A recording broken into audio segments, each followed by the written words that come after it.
time. Keith, you're up early on the West Coast, and so am I. That was the week that was. It's been an Apple week on many fronts. First of all, I want you to acknowledge to the world that you were wrong about the phone. You told me that they were going to announce a phone at 12, and they didn't. So please tell the world that you were wrong. Apple did not announce a phone, and I did suggest they would. Therefore, ipso facto, I was wrong. If I was with you, Keith, I would spank you with the phone, with the old phone, with the Apple 11. Fortunately for our viewers, we're not in the same place, so no spanking. But they did announce Apple One, which has got Spotify all upset. Yeah, I'd like to talk about One, but I wasn't particularly impressed with their announcements. I mean, the watch. I've got a Watch 5, which I'm quite happy with, except the doesn't charge very much. The Watch 6 didn't seem a big deal. The iPads, I guess, were interesting in the sense that now you can get these relatively high-end iPads affordably. It just seems as if, once again, Apple is entering the mainstream when it comes to electronics. That high-end legacy that Jobs cultivated seems to be disappearing, and they are, if you like, a high-end mass-produced electronics company. Is that fair? I don't think they're a mass-produced electronics company. I think they're an incredible, extension to human capability company. I think Apple thinks about people more than any other company. They do stuff that they think people will want. So, they break your head down into the ears. So they give you something for your ears. They give you something for your eyes. They give you something for your fingers. And they help you use your ears, your eyes, and your fingers all together to make your life easier to navigate. And I think they obsess with enhancing humanity. I think that's at core who they are.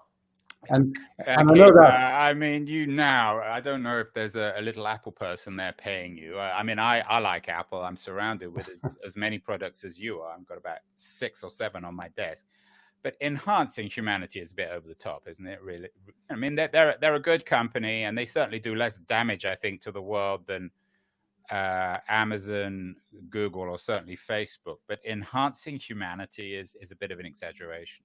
Well, if you go back and look at some of the Apple justifications for products, all I'm really saying is their thought process is a combination of sociology and psychology, which then creates product from tech that's viable. So they're not a tech company. Tech serves them. But they're really trying to answer the question: what can we sell people that they will love because it does something they want to do? And I think that's fair, but I still think that's true. That's true of a lot of companies, and doesn't make every company a humane one. And as we will discuss in this conversation, there are lots of problems, not only with their products, but with their services. And after all, when the whole history of this mobile smartphone age gets written, if anyone's going to get blamed for the addictive quality of the products because they're so brilliant, it's going to be Jobs. He was the one who invented the whole sector. Yeah, I think food's addictive, right? Oxygen's addictive. Anything that you want is addictive. Well, I don't think that's fair. I mean, oxygen isn't addictive. Oxygen is essential. Without oxygen, we die. Without cell phones, we don't die. Without food, we die. But the reason there's some things that we have to do, and we resent it. Yeah. An iPhone isn't one of those. Well, you got 3 kids. I mean, how many times have you cursed Steve Jobs in your mind when they spent 18 hours sitting in the back of a car or at the dinner table staring at their iPhone and refusing to even acknowledge your presence? I don't think I ever swore at Steve Jobs in my mind when I saw that. But obviously, you've got to you've got to try to, all parents try to make teenagers not teenagers, and we all fail, right? So I've done it lots, but it's an endless task that you never win at. So it's self-defeating, and eventually they kind of grow out of it.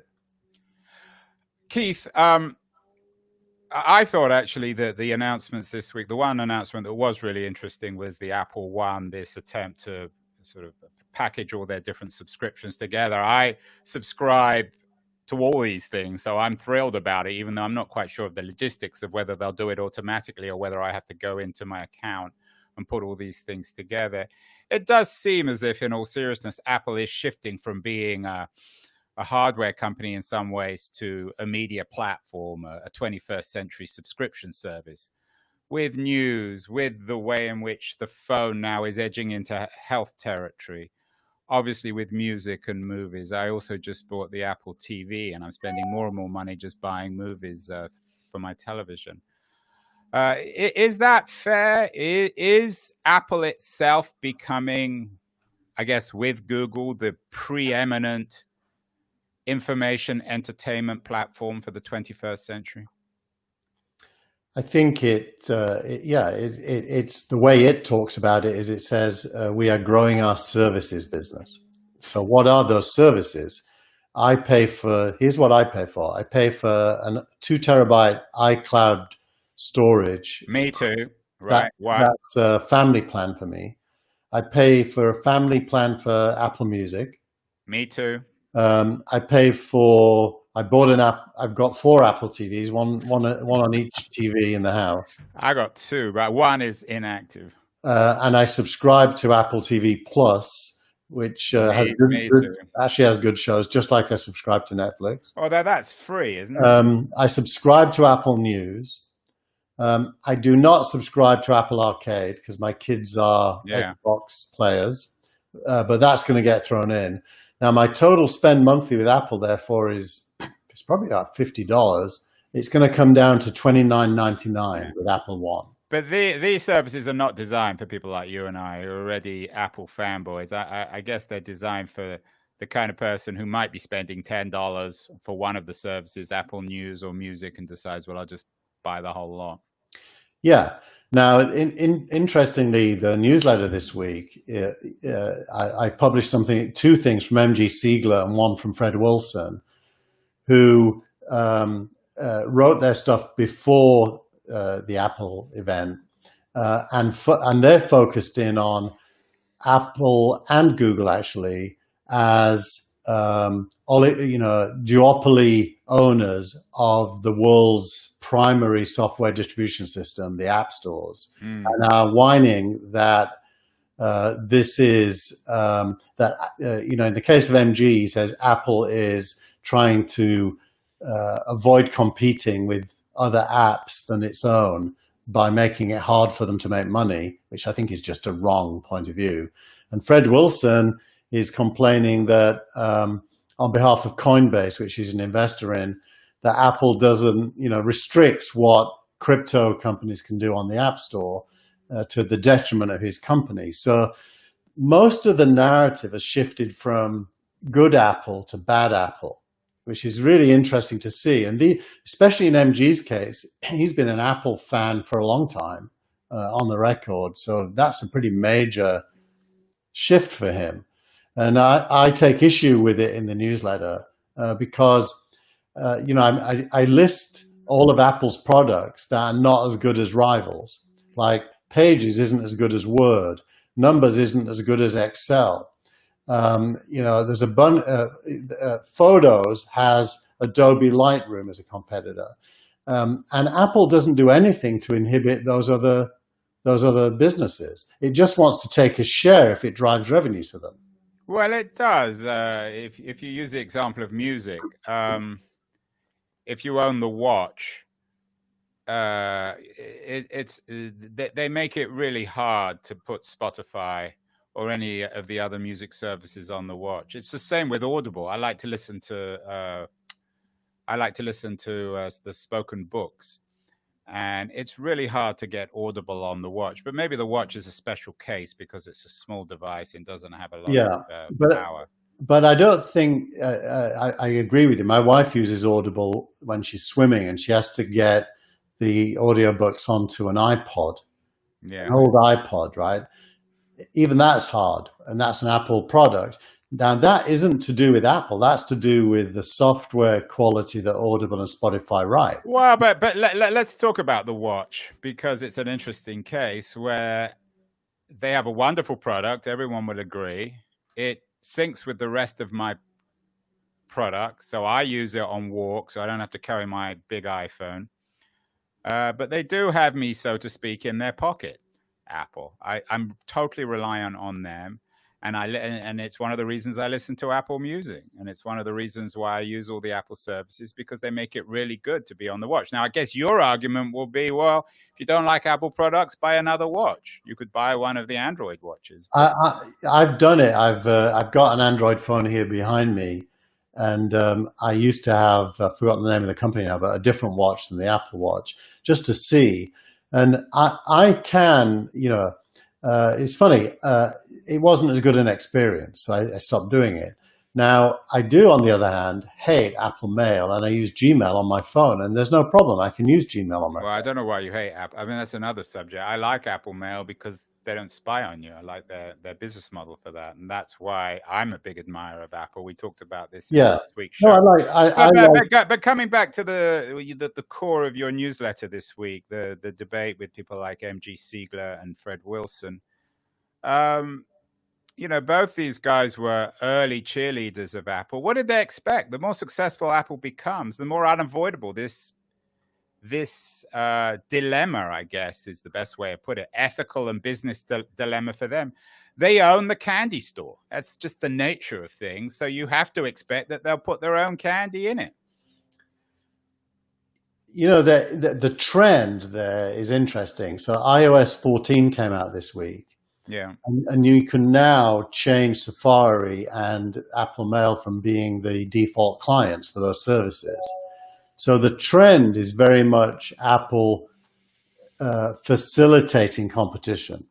Well, would it be fair to say, and maybe this is a rather naive question, would it be fair to say that Apple gave up on the browser war years ago? I mean, no one uses Safari, do they? Seriously?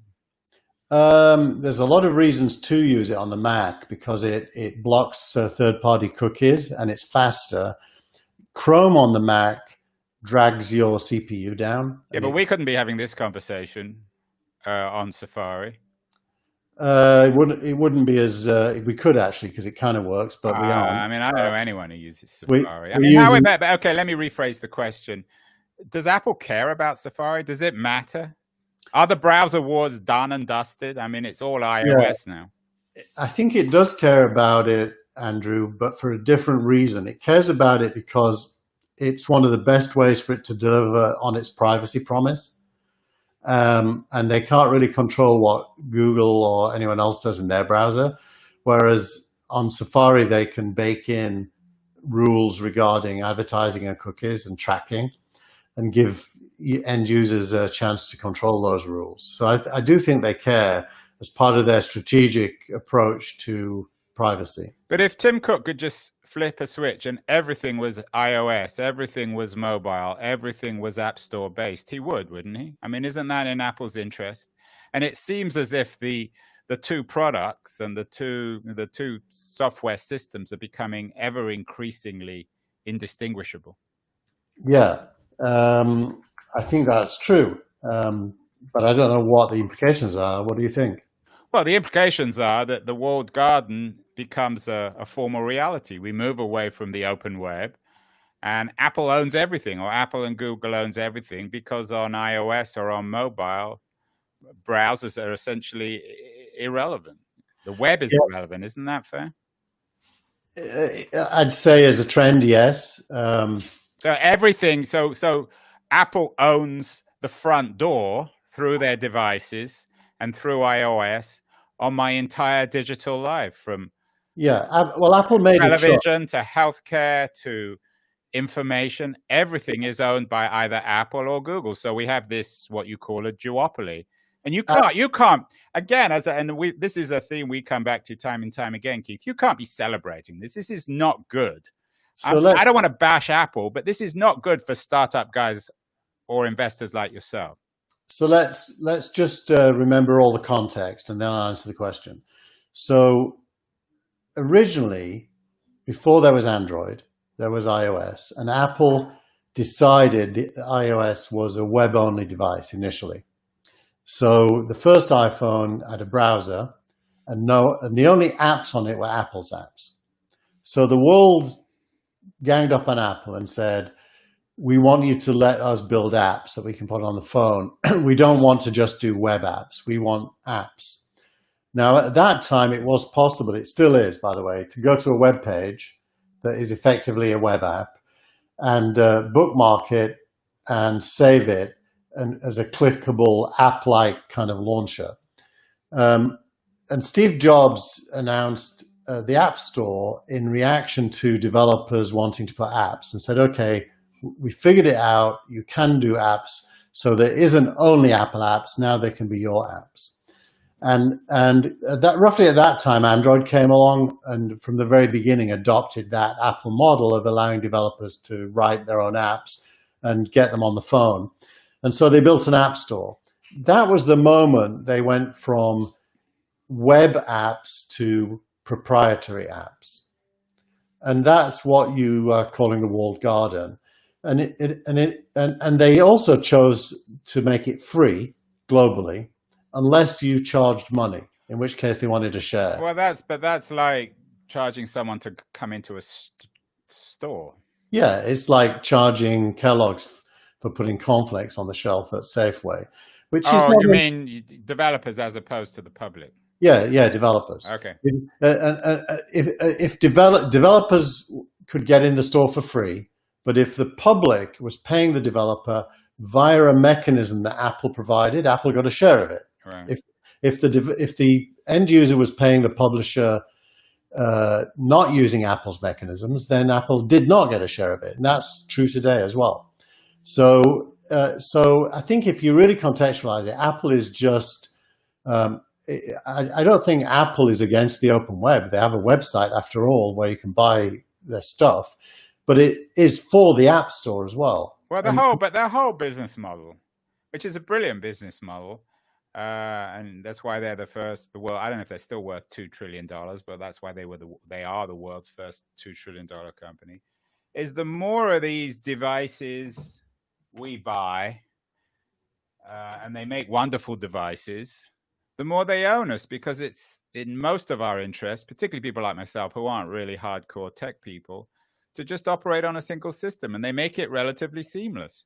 So my watch, my phone, my iPad, my iMac, my MacBook Pro, they all work seamlessly together. But you sound like you're complaining about a good no. I think you want me to be complaining. I'm not. I'm just explaining why their business model is so brilliant. Oh, it is. They own me, and as you would say, and this is a fair point, if I don't like it, I can go and buy something else. I don't have to use it. I could buy an Android, which to me is much less user friendly. But it does make them ultimately, I think, vulnerable to antitrust, doesn't it? Because in the end, DC is always miles behind, and now they're worrying about Facebook. There are lots of worries about that. We've talked about that in previous shows, of course, Amazon as well. But ultimately, the kinds of things that MG Siegler and Fred Wilson are raising, these are antitrust issues because they're using their strength in one sphere to benefit other parts of their business. Isn't this the core argument these guys are making? I think that is the argument they're making, but I think the facts don't bear it out. that's the problem. I mean, there is some truth to this.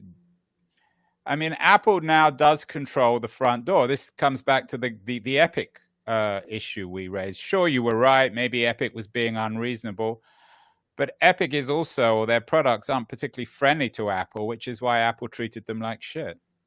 So Fred Wilson, to quote him, he says, in what world does it make sense for two large and powerful companies to completely control software distribution on mobile phones? In no world does it make sense. It must stop. Makes sense. So what does he mean? In a moral sense, in a business sense? I think he's not very clear on that. He's just sounding off. I mean, well, let's talk about it in a moral sense. I don't think anyone would argue that it's good to have two companies dominating an entire economy. But from a business point of view, from an investor, from people like Wilson's point of view, from early investors, stage A investors, it can't be good because these companies control the entire economy, and they can kill a company by, it's like America, the old joke. It's not a very funny joke about America. When America catches cold, Mexico gets pneumonia, and the same is true throughout the web. So what I say, Andrew, is in order to know the answer to whether it's good, you have to compare it with what was there before. What was there before was no companies could distribute mobile software to everywhere in the world. Therefore, if you were a mobile software developer, you had no way of distributing your software to anyone. No good way, anyway. What Apple and Google built is, for the first time in the history of the human race, truly global distribution of software for free. I mean, it's just amazing. Yeah, but I'm not sure if that's if your argument is logical. Let's use the example of cars. So in the 19th century, everyone went around on horses. And then you had cars, which was clearly a massive leap, and they made life a lot better. But you're suggesting that any argument about cars, any argument criticizing cars for pollution or danger or monopolies or whatever it would be, can't work because the previous system was worse. I just don't see that as it does. You're right, of course, in the sense that the world we're living in now is more convenient and more fun.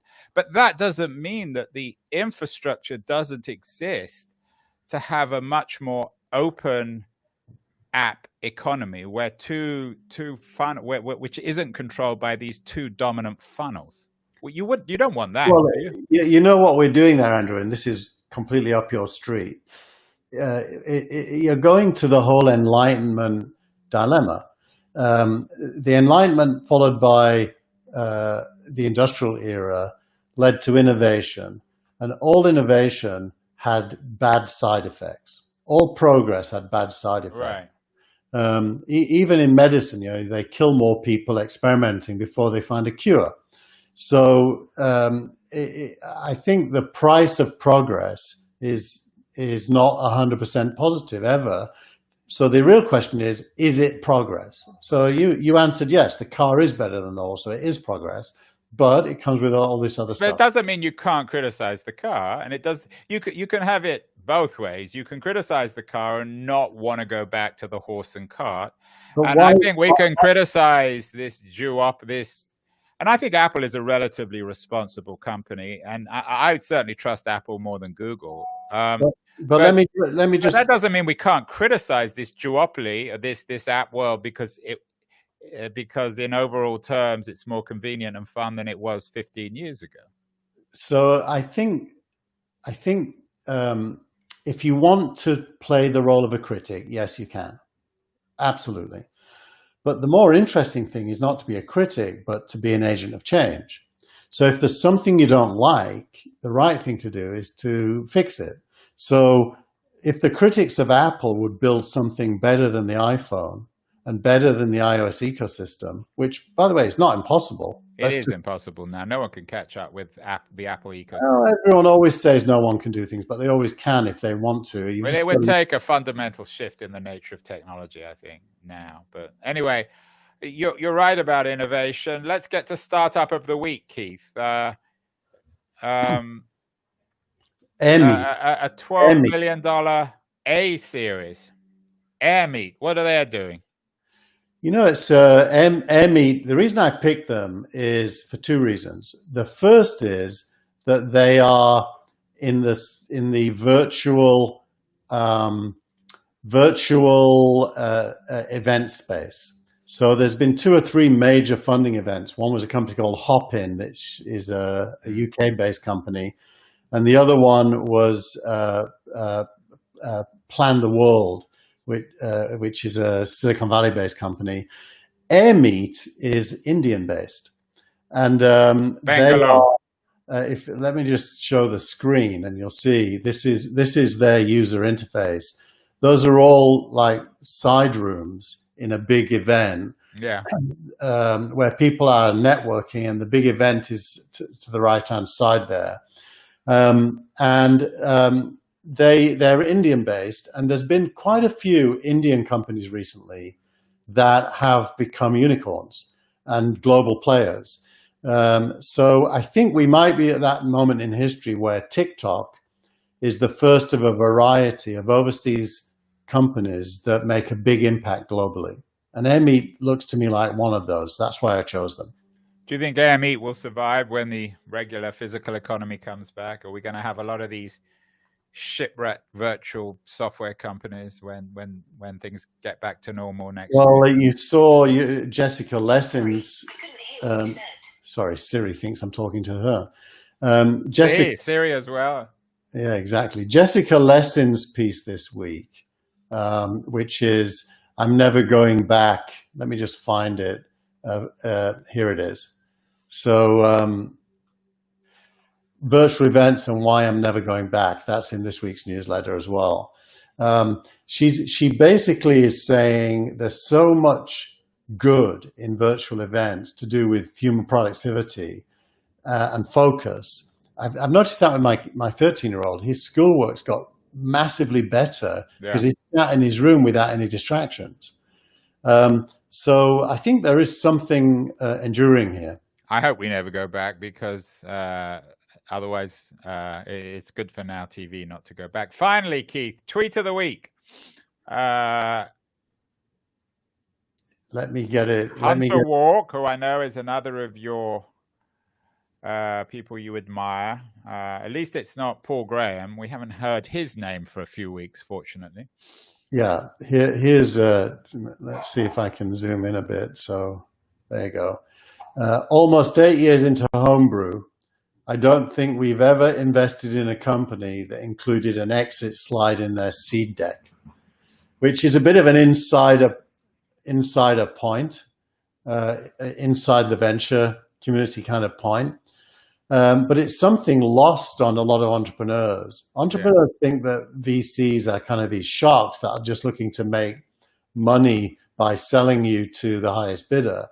And actually, most VCs don't want you to sell your company. They want you to grow it, probably IPO it like Snowflake did this week. I mean, Snowflake, which is also in the newsletter, has got to $550 million in revenue since 2012 and is now worth $68 billion. That is a way better outcome than selling your company. So putting in your slide deck that you want to sell to various people makes you a small thinker. And ironically, some entrepreneurs think it makes them VC friendly, but it's actually the opposite. Well, also, it's the kind of thing which is a bit of a dumb thing to do, isn't it? Because whatever you think about VCs, they're not stupid. And what could you tell a VC about an exit that they wouldn't already know?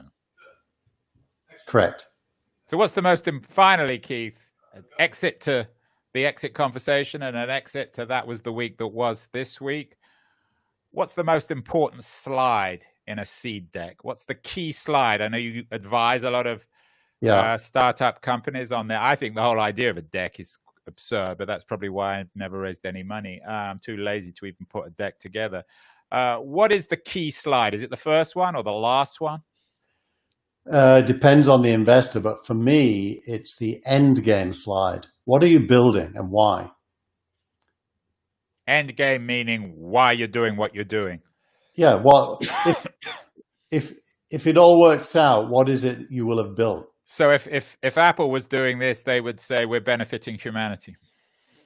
They certainly, that's their value. I think that is truly their value as well. That's their value system. But the end game is how they deliver on that. Well, what have they delivered and how do they deliver it? Well, I hope we delivered this week, Keith, on that was the week that was. We are certainly in the business, you and I, of improving humanity in that great Enlightenment tradition. And we will look forward to seeing everybody next week in September for more